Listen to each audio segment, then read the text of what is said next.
Hey everybody, it's Rob from Flailthroughs. This is Gundam Battle Operation 2, and this is the Hizack Custom. The Hizack Custom is a support type. It is a sniper. It has a charging sniper rifle that does pretty solid damage when not charged, and stuns, and does really great damage and, I believe, heavy stagger when fully charged. I like that combination. I don't think that specific combination has ever happened before, but it's a good one. And as always, in case you need to know this, if you want to get out of a stationary weapon charge without firing, hit your weapon swap button. That will do it for you. But yeah, so pretty good shot there. 3,700 uncharged, and another uncharged shot going there. 3,300. Yeah, so as you can see, very powerful. Unfortunately, I always kind of figured from the way it worked in Zeta Gundam that it would have piercing. It does not. So the Gunner Gundam still reigns supreme in that regard. Blasted somebody's shield on that one. Not too many shields that are going to stand up to the raw damage on a charged shot from this thing.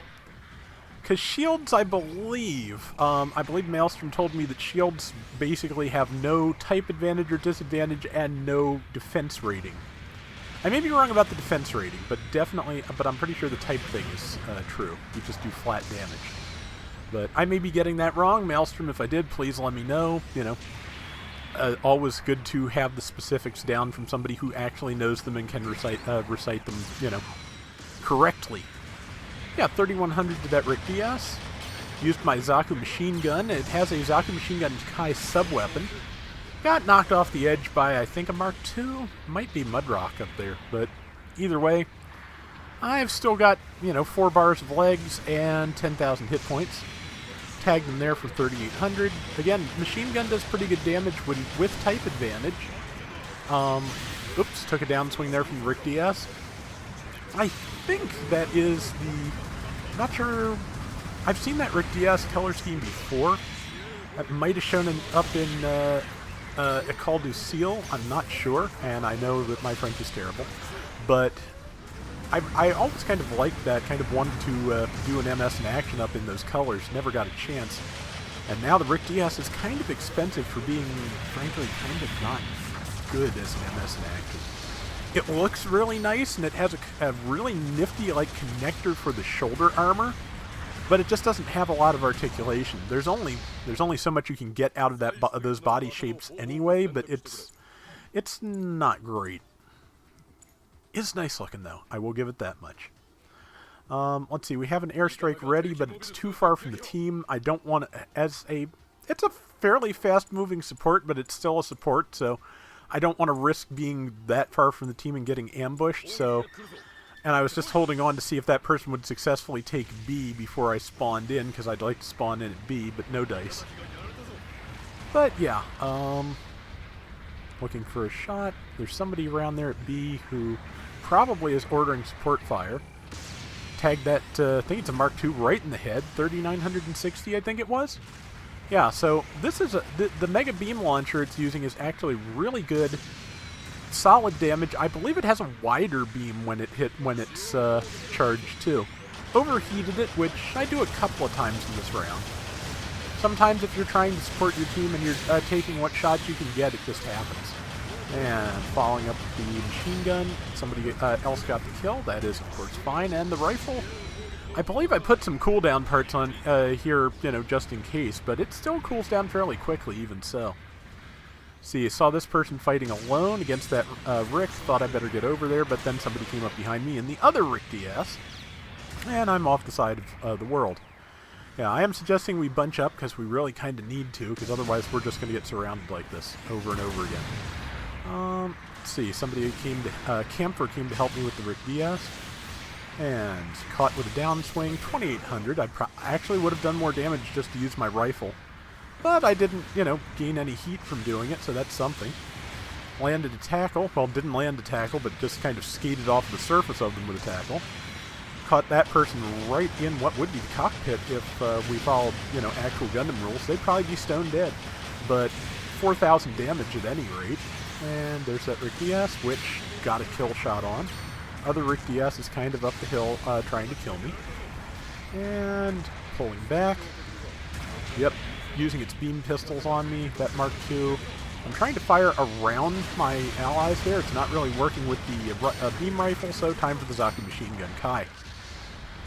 Again, this just has a whole series of qualities I like. The fact that it stuns without charging, does super good damage when charged, and has a Zaku Machine Gun sub-weapon. This is... I won't say it's my dream support, but it is up there with some of the best. So I really enjoy this. And there's another kill. Doing a pretty good job at finishing things, which is a good skill for a support to have. Tried to get between these buildings, but I just can't quite line it up. If I scoped in, I might be able to. And speaking of scoping in, that is something I have neglected to mention before. This is the first support-type mobile suit that has the radar skill that the GP01FB introduced that allows you to... good range on that machine gun, too. That allows you to keep your radar while scoped in. Just firing at their legs. Basically trying to destroy their legs before they can get to me, which I feel like is my best defense. And I have succeeded. And didn't get a full charge off, but they didn't get exam off either. We're not ready for that. Weren't ready for that either, and they're dead.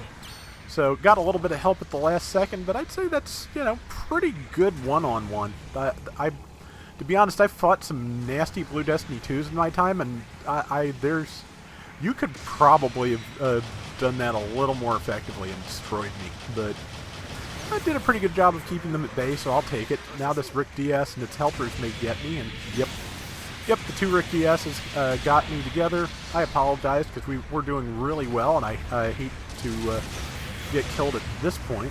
What if those are Haman Khan colors instead? It's possible. But either way, about a minute left. Was considering support fire. Decided I'd rather just get back in and shoot at some more stuff. So we've got about a 3,000 point lead. Again, we could lose that in a 500 point room in the time left. It's just not super likely. So dropping back in. Very target rich up there, but also I'd probably get myself surrounded and murdered if I went up. So better just fire from over here, especially with that Rick DS bearing down on me. We both tackled at each other, and they're trying to deal with my one ally's mobile suit, and I think they got it. Beam rifle into Beam Saber, which did work, and I would have had time to finish him if not for this Blue Destiny... Oh, it's a Blue Destiny 3 behind me. Well, that explains a little bit. The 2, of course, would be able to do more damage to me, and has that fantastic Beam Saber, so it, you know... So, it's a little bit more understandable now that why I couldn't... or why it couldn't quite deal with me. But good round, I'd say, and they did get within about 1,000 points of us by the end. They worked us over pretty hard, but we survived it. Yeah, 10,250 to 9105, and top score and 104,000 damage, which is the high score for me at this particular set of parameters. And yeah, good round. I like this thing. That is going to do it for today's Gundam Battle Operation 2. We'll be back soon with more, so till next time, everybody take care and have fun. Later! So yeah, I had enough tokens together to do a 10 spin on my main account, and I got this and the Zaku Cannon Rabbit type, so hopefully when I've got a few more requests done, I'll be able to get an interesting round with that.